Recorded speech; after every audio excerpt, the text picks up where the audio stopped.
नमस्कार छात्रों, आज मैं आप लोगों के समक्ष रस के भेद लेकर आई हूँ। जैसा कि हम सभी जानते हैं कि रस के कुल 11 भेद है। इसके पहले वीडियो में मैंने रस की परिभाषा और भेद कितने प्रकार के होते हैं, कौन कौन से होते हैं, ये बता दिया है। आप जाके चैनल पर देख सकते हैं। तो आइए ज़्यादा वक्त ना लेते हुए रस के भेद की शुरुआत करते हैं। पहला रस है श्रृंगार रस। इसका स्थायी भाव रति है। इसके अंतर्गत नायक और नायिका के मन में रति या प्रेम का भाव उत्पन्न होता है तथा जब यह प्रेम रस यानी कि आनंद की अवस्था में पहुंच जाता है तो वह श्रृंगार रस कहलाता है। कहने का तात्पर्य यह है कि जब एक प्रेमी और प्रेमिका का प्रेम रस एक ऐसा रस में पहुंच जाता है, एक ऐसा आनंद में पहुंच जाता है जो कि सबसे उत्तम होता है, तो उसे श्रृंगार रस कहते हैं। श्रृंगार रस में सौंदर्य, सुंदर वन, बसंत ऋतु, प्राकृतिक इत्यादि का वर्णन होता है। श्रृंगार रस में 2 प्रकार होते हैं, संयोग और वियोग श्रृंगार रस। संयोग श्रृंगार रस उसे कहते हैं जब प्रेमी अपनी प्रेमिका के साथ का मिलन होता है, और वियोग श्रृंगार रस उसे कहते हैं जहाँ प्रेमी और प्रेमिका की जुदाई होती है। उदाहरण: बसो मेरे नैनन में नंदलाला, मोर मुकुट मखराकृत कुंडल, अरुण तिलक दिए भाल, अरे बता दो मुझे कहाँ प्रवासी है मेरा, इसी बावले से मिलने को डाल रही हूँ मैं फेरा। करुण रस, इसका स्थायी भाव शोक होता है यानी कि दुख।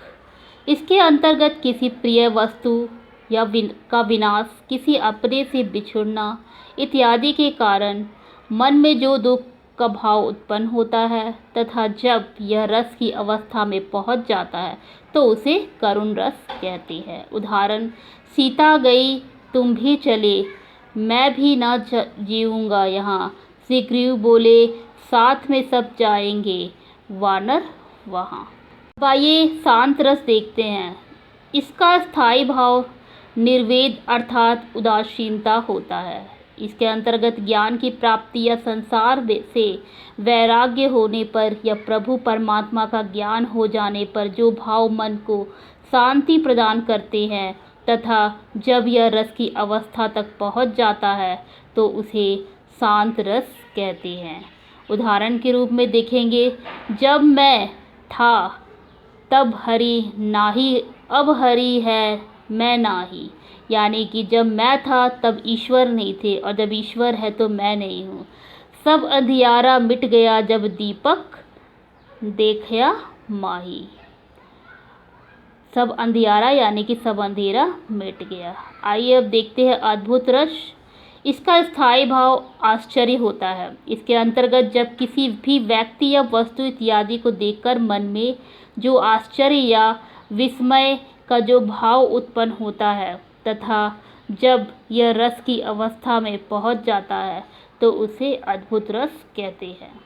उदाहरण के रूप में देखेंगे: देख यशोदा शिशु के मुख में सकल विश्व की माया, क्षण भर को वह बनी अचेतन, हिल न सकी कोमल काया।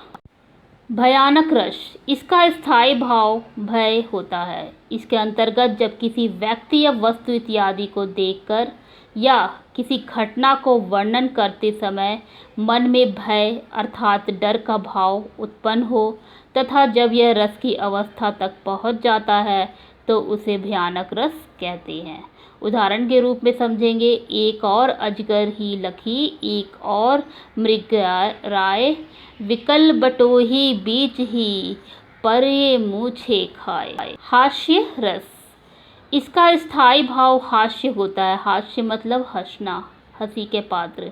इसके अंतर्गत वेशभूषा, वाणी, शारीरिक बनावट इत्यादि को देखकर मन में जो हास्य का भाव उत्पन्न होता है यानी मन में जो हंसी आती है तथा जब यह रस की अवस्था तक पहुंच जाता है यानी कि जब यह हंसी आनंद की अवस्था तक पहुंच जाता है तो उसे हास्य रस कहते हैं। उदाहरण देखेंगे: सीरा पर गंगा हंसे, सीरा पर गंगा हंसे, भुजानी में भजुंगा हंसे, हास ही को दंगा मयो नंगा के विवाह में।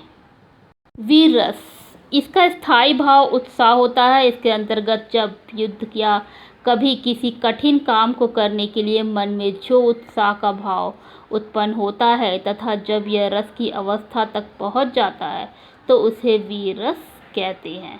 उदाहरण देखेंगे, बुंदेल हर बोलो के मुख हमने सुनी कहानी थी, खूब लड़ी मर्दानी वो तो झांसी वाली रानी थी।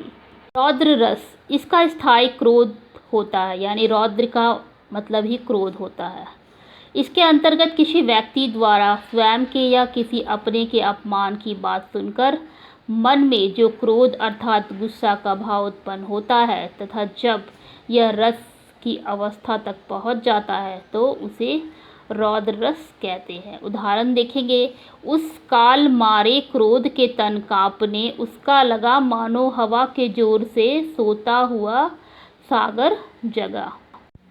विभत्स्य रस, इसका स्थायी भाव घृणा होता है। इसके अंतर्गत जब किसी व्यक्ति, वस्तु इत्यादि के बारे में जानकर, सुनकर या पढ़कर मन में जो घृणा अर्थात नफरत का भाव उत्पन्न हो तथा जब यह रस की अवस्था में पहुंच जाता है तो उसे विभत्स्य रस कहते हैं। उदाहरण देखेंगे, आंखें निकल उड़ जाते, क्षण भर उड़कर आ जाते, 100 जीभ खींचकर कौवे चुबला चुबला कर खाते, भोजन में श्वान लगे मुर्दे ये भूख पर लेटे, खा मांस चाट लेते थे चटनी सम बहते बहते बेटे।